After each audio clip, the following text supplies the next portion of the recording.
गांव की शांति और एक रहस्यमयी आगमन की गोद में बसा हुआ था। यहाँ के लोग सीधे साधे और मेहनती थे। गांव में शाम जब सूरज पहाड़ियों के पीछे छिप रहा था, गांव के बस स्टैंड पर एक अजनबी उतरा। उसने आंखों में एक ऐसी चमक थी जो गांव वालों के लिए बिल्कुल नहीं थी। उसने किसी से रास्ता नहीं पूछा, बस धीरे धीरे गांव के पुराने बरगद के पेड़ चश्मे को ठीक करते हुए कहा, लगता है कोई सरकारी अफसर है। लेकिन वो व्यक्ति किसी अफसर जैसा नहीं दिख रहा था।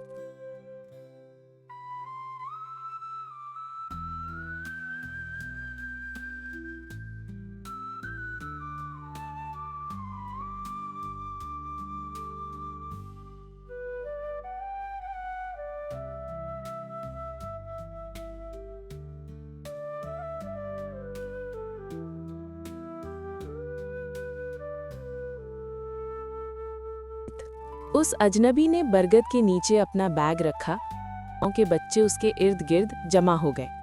उसने मुस्कुराते हुए अपने बैग से एक पुराना उल्लू था उसके पास गया और पूछा, साहब आप कौन हैं? यहाँ क्यों आए हैं? अजनबी ने किताब की आवाज में एक अजीब सा ठहराव था। उसने बताया कि वो शहर के शोर शराबे से तंग आ चुका है।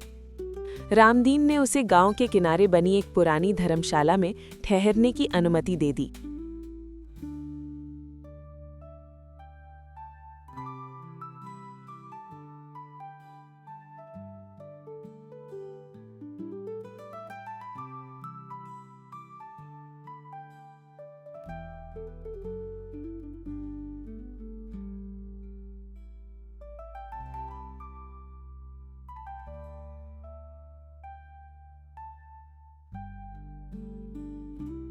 का बदलाव। समीर धर्मशाला में रहने लगा। वो रोज सुबह जल्दी उठता, बच्चों को पढ़ाता। उसे गणित और विज्ञान की गहरी समझ थी। गांव के शिक्षक भी उसकी। वो कभी-कभी रात के अंधेरे में पहाड़ों पर बनी पुरानी गुफाओं के पास जाता देखता है। एक रात गांव के दबंग ठाकुर विक्रम सिंह ने समीर को रोका। ठाकुर ने कड़क आवाज में पूछा, समीर? ठाकुर साहब, मैं बस इस मिट्टी को समझने की कोशिश कर रहा हूँ। यहाँ के पहाड़ों में कुछ ऐसा है जो हम सब भूल चुके हैं।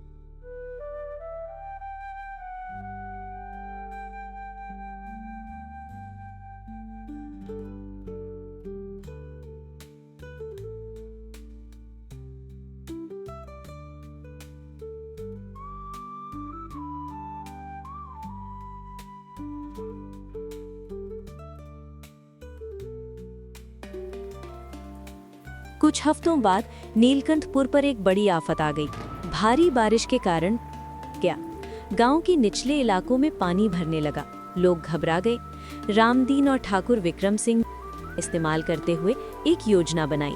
उसने युवाओं को इकट्ठा किया और उन्हें पानी का रुख मोड़ने के लिए छोटे-छोटे नेतृत्व को देखकर गांव वालों में नया जोश भर गया। 2 दिनों की कड़ी मशक्कत के बाद गांव को डूबने से बचा लिया गया।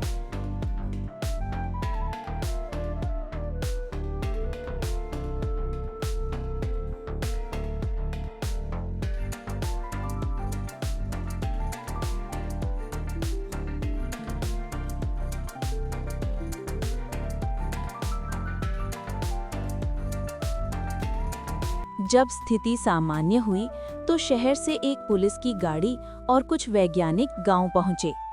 सब डर गए कि शायद समीर ने कुछ गलत किया है, लेकिन सच कुछ और ही था।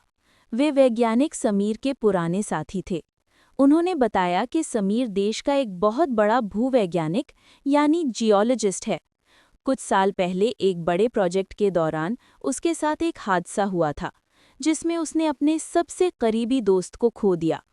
उस दुख और शहर की राजनीति से परेशान होकर उसने सब कुछ छोड़ दिया और गायब हो गया। समीर यहाँ शांति खोजने नहीं, बल्कि खुद को खोजने आया था। उसने गुफाओं में जो शोध किया था, उससे पता चला कि गांव के नीचे एक बहुत बड़ा प्राकृतिक जल स्रोत यानी नेचुरल वाटर सोर्स है, जिससे पूरे इलाके की पानी की समस्या हमेशा के लिए खत्म हो सकती थी। समीर की सच्चाई जानकर गांव वाले भावुक हो गए। ठाकुर विक्रम सिंह ने उससे माफी मांगी। रामदीन ने समीर से गांव में ही रुकने की गुजारिश की। समीर ने मुस्कुराते हुए कहा, अब मेरा काम यहाँ पूरा हुआ। आपने मुझे वो सुकून दिया जो मैं ढूंढ रहा था। अब मुझे वापस जाकर अपने ज्ञान का उपयोग समाज के लिए करना है। समीर अपना पुराना बैग लेकर बस स्टैंड की ओर चल पड़ा। इस बार गांव वाले उसे शक की निगाहों से नहीं, बल्कि सम्मान और आंखों में आंसू लेकर विदा कर रहे थे। नीलकंठपुर अब पहले जैसा नहीं रहा था।